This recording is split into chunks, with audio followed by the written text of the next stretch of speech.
Hey everybody, welcome back to In Bed with a Millennial. I'm the Millennial Javeda Bay, and this is my bed. And I know it's been a minute, but I'm back, I'm bad, and I've got content for you. So let's get into it. Today I want to talk about the word queer because we should. I haven't done it before, we haven't done it before. So why not talk about the word queer? We're gonna do it.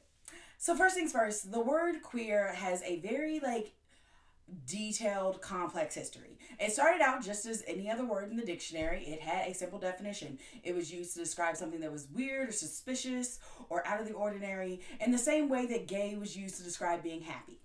And then it shifted and it eventually became a word that was a slur and derogatory, and used to bad mouth gay folks. And then in the 70s, LGBTQ folk were like, you know what, we're reclaiming that. And they started using the word queer to self identify in a positive manner rather than it being used for a negative connotation. And so it's definitely got a layered, complex history that definitely plays into how people actually have a relationship with that word, if they choose to use it, if they don't, and all of those pieces. So it went from neutral, just a general word in the dictionary, to a derogatory slur, and then it moved back to being a word that was reclaimed and used as a personal identifier, a community identifier, if you will.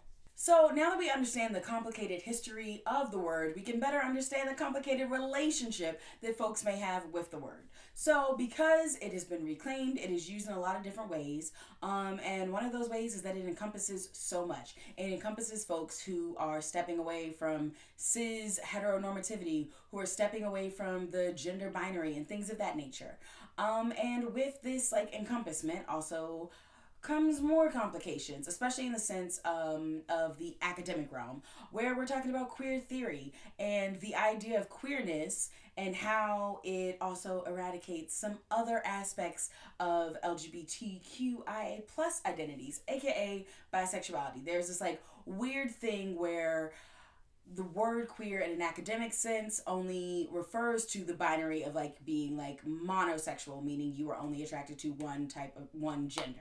So that would mean that you are either gay or a lesbian or you're straight. So you're only attracted to the opposite gender or the same gender. It takes away all the plurality of it. So if you're using queer in that sense, it kind of erases the whole identity of bisexuality, pansexuality, asexuality. It takes all of those other complex pieces away. So then the question was how can this word, how are we using it in this sense? And to that question, I answer however you want to use it is really what I'm gonna say. Because labels are labels that we decide for ourselves. We use them as we want. We all have different definitions because communication, culture all vary. So the way you choose to use the word queer can look a little different. But in the academic sense of queer theory, there is this big question around how is queer used in the sense of plurisexuality. It's hard, these big words. Academia, y'all. But so that's the question. And do I have an answer for it? No, because I'm over here going to tell you to do what you want to do, what works best for you. So if you are like me and you're I'm bisexual, but I also use the term queer to describe myself, go you. You go, Glen Coco. But if you're I am queer and I don't really feel that any of the other labels work for me, queer does the best, go, Glen Coco, you do your thing. But so that just sort of kind of demonstrates the complexities of the word queer and the actuality of using the word, whether that's within academia or real life. But to further explore how it's used in real life, as I've said before, it's used as an umbrella term. So it describes folks who are gay, lesbian, homosexual, bisexual, pansexual, asexual, all of that. It also goes into some people using it to define their gender identity. So they're oh, I'm genderqueer, meaning that they don't fall within the binary. They don't necessarily identify as non-binary. So they're no, I'm genderqueer. It can be used in a variety of ways. That's the power of language and reclaiming words. You then get to recraft the definition of it. But the way people use it definitely differs. Some people feel comfortable using queer as an identifier in all settings with anyone they come in contact with, because they're I don't actually want to get into the semantics and the full defining of my actual more clarified label of being bisexual or pansexual, things of that nature. Or some individuals are you know what, I'm only going to actually describe myself as queer in other queer spaces. I don't want to have to go through talking about what queerness is, what that means to folks who don't get it. So I'm only going to use it with folks who get it. And then in some instances, you have folks that are like, I don't like to use the word queer at all. Like historically, it was a slur. So me trying to take it back and use it just doesn't sit right with me. And that is okay. That also comes into like understanding like the difference of generations. Hence why I don't say that you should apply labels to anyone. You should let them tell you their labels.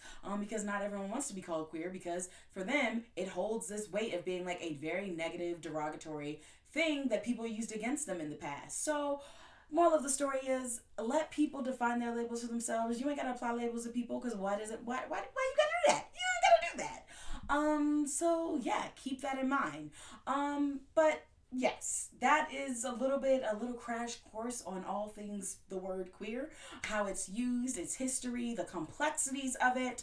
And I just want you to know the main takeaway today is that everyone uses it a little differently. Some people use it as an actual label and they just stop there. Some people use it interchangeably with other sexual identity labels and things of that nature. Some people choose not to use it at all. It's a matter of personal choice, and it is a matter that should be respected, regardless of how they choose to use it, when they choose to use it, who they choose to use it with. People can use labels as they want, and we should be respecting that and encouraging it and praising it, just like we do everything else in terms of our individuality. So yeah, that's that. Go ahead, share this with a queer friend today, or just share this with someone who's like asked you about what the word queer means and you're like, I don't even know where to start. Send this to them.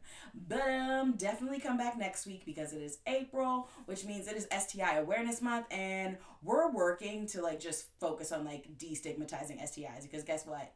They're common. So we're gonna like trash all that shame, stigma that pop culture and media tells you. That's our goal next semester. Not next semester, next month. But yeah, definitely come back. See me next week. Share this video. Make sure you subscribe to my YouTube channel. Make sure you're following me on Instagram. And yeah, I'm gonna see y'all later. Deuces.